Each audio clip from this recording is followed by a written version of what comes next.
Hello, you're following Grandma, and it's time for another podcast.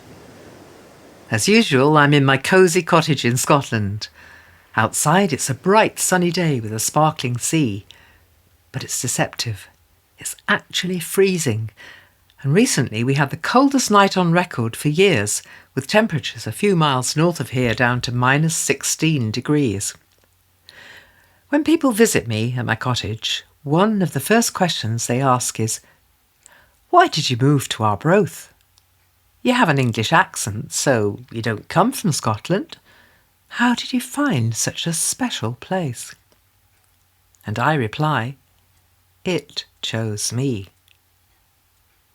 In this episode, I'm going to tell you the magical story about my fisherman's cottage and how I came to live here. It all began at Hogmanay, when I came to Arbroath to spend New Year with a friend. My first experience was one of bracing walks on stunning cliffs, glorious golden beaches, sprints around the windy harbour, small boats and yachts in the marina, the aromatic smell of smoking salmon. But, unlike many small seaside towns, Arbroath isn't gentrified. It's a working town that no longer works.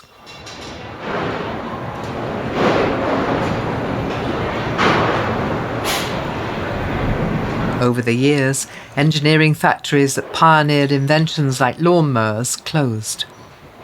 Noisy, clattering mills that produced jute for sailing ships became silent.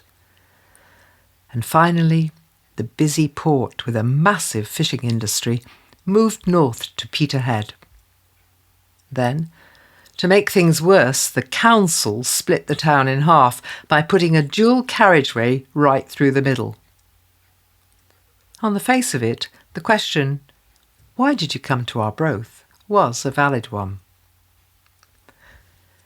But people still felt a pride in their town.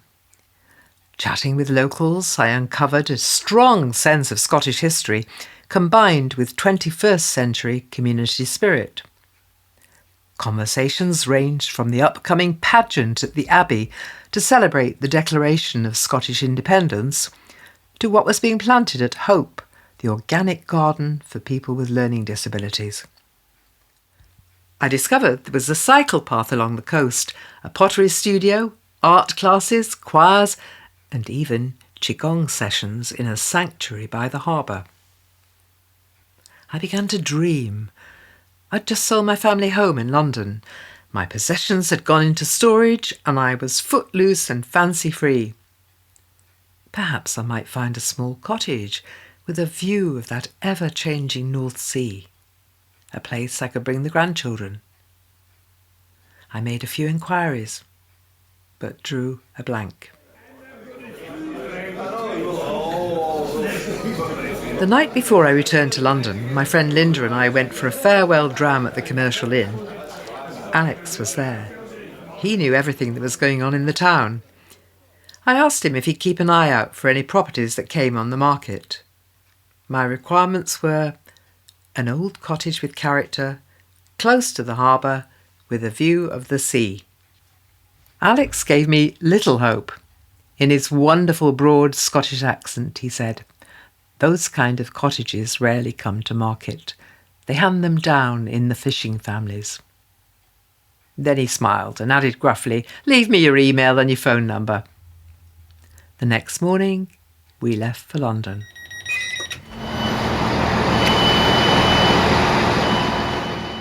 In the winter, I often pack my travel bags and head off to explore places where I know I'll be warm. India has always been one of my favourite destinations, and with the heat, colour and traditions, it never disappoints. This January I'd been invited to a 3-day wedding in Rajasthan. Linda, the friend I'd spent New Year with, was also travelling to India, and we agreed to meet up and spend a couple of days exploring together in Jaipur.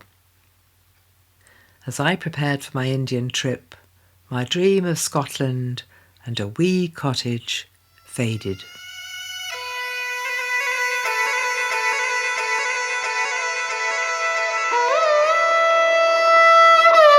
The very name Rajasthan conjures up travel agents' pictures of palaces, lakes, forts, and above all, vibrant colour. I was staying at the Diggy Palace Hotel, which many people know because of the annual International Literary Festival. The book festival was over when I arrived, so there was an air of relaxation and family life. What a gem of a place! An unpretentious, small heritage hotel in beautiful gardens. The palace was built by the Maharaja in 1860, and it's still the family home of Naina and Jayotika, who are part of the royal family, and are otherwise known as Prince Ram Pratap Singh and Jayotika Kumari Diggy. A delightful and down-to-earth couple. They welcomed me and other guests like old friends, and after dinner they'd sit and chat about life in Rajasthan. I was fascinated to hear about religion and customs.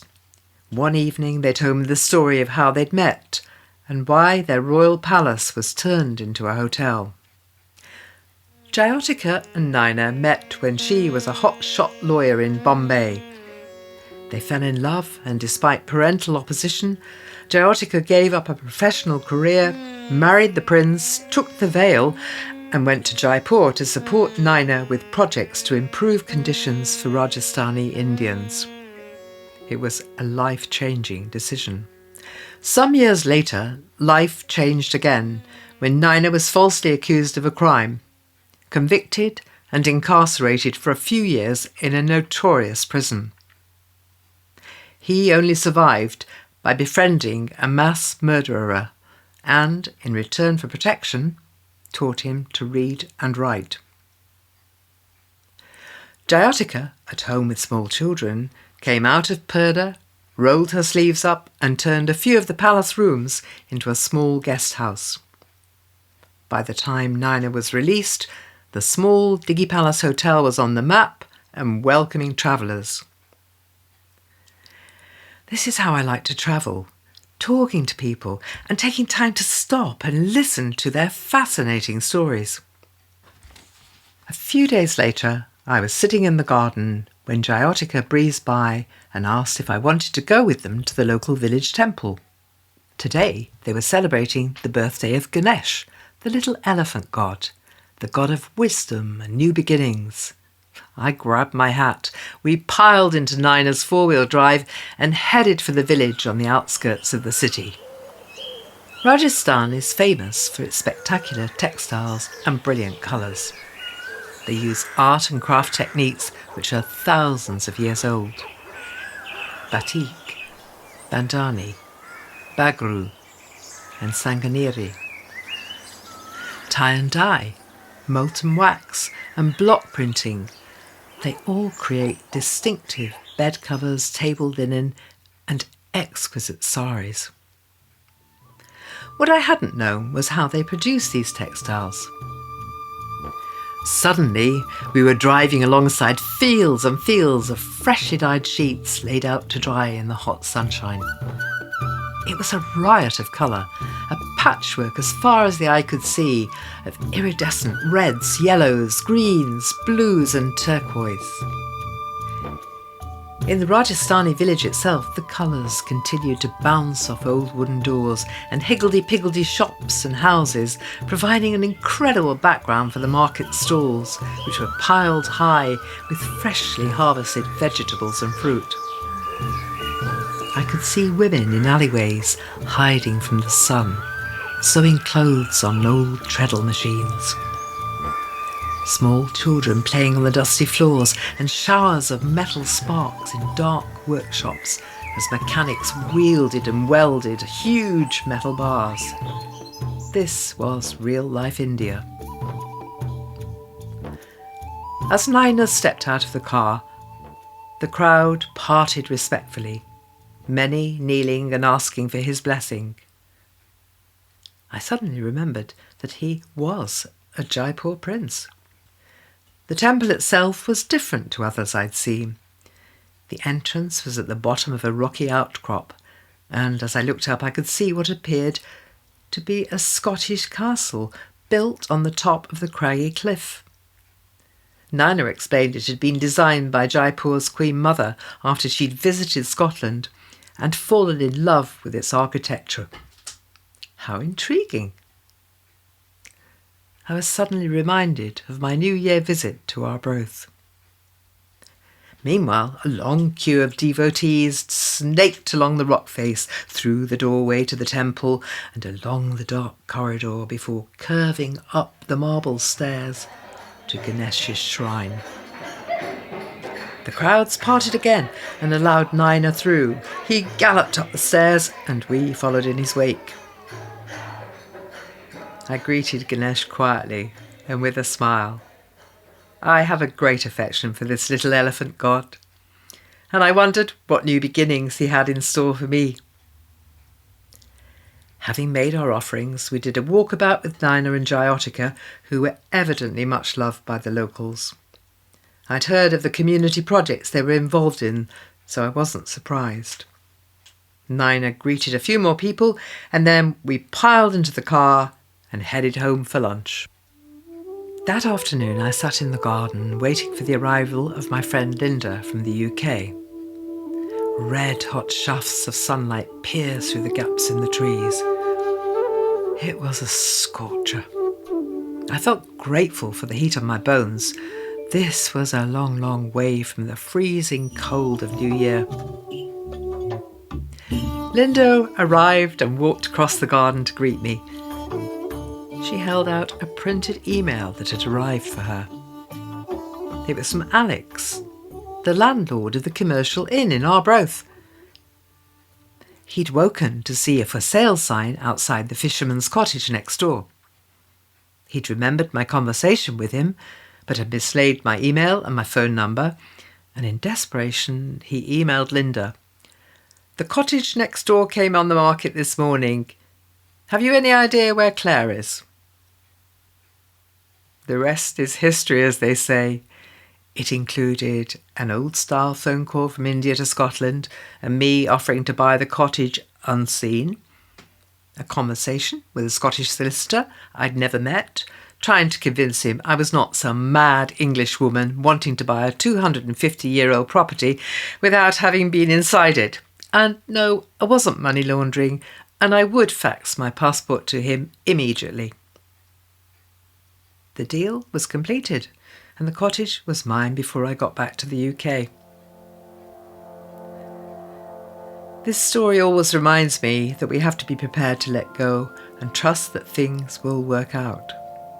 Nina and Jayotika had done this when Nina was imprisoned in India. I'd learned how this can help after my divorce, supporting myself, having to make big decisions.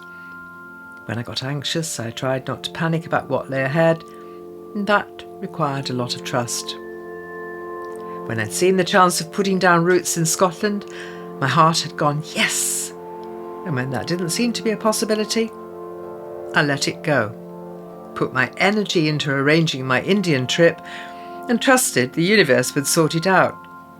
It certainly did. I've enjoyed reading my journals and today sharing the story of how I came to Arbroath via a Scottish castle in India.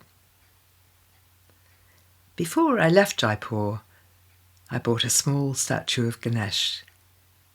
He's here in my study, and I frequently thank him for that new beginning. Today, as I read my Indian journal, I was intrigued by the thought of the Scottish castle on top of Ganesh's temple. I never did get up to see it. Perhaps next time. In future, you can follow more adventures from outside of Scotland, connecting music from a small Canadian island with a London hospice, filming experiences in China when Tiananmen Square was occupied, kangaroo spotting with huge flashlights in the Australian outback, and a recent nighttime experience sitting on the bottom of the Indian Ocean, hoping for manta rays to arrive. So keep following Grandma.